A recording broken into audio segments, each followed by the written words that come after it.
রবকেও একটা কথা, শুধু একটা কথা বললেন।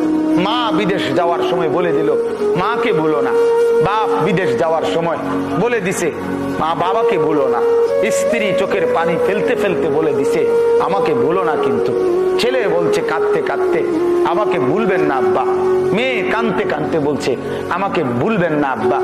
হ্যাঁ, তো সবাই কথা বিদেশ যাওয়ার পরে এই লোক মনে রাখছে, মাকেও জানাইছে মা আমি আইসা পড়ছি, আব্বাকে বলবেন আমি আসছি। স্ত্রীকে বলছে শুনছো আমি আইসা পড়ছি, কোনো অসুবিধা হয় নাই, আমার ছেলে মেয়েগুলোকে বলবা আমি যে ঠিক মতো আইসা পড়ছি। সবার কথা মনে রাখলো।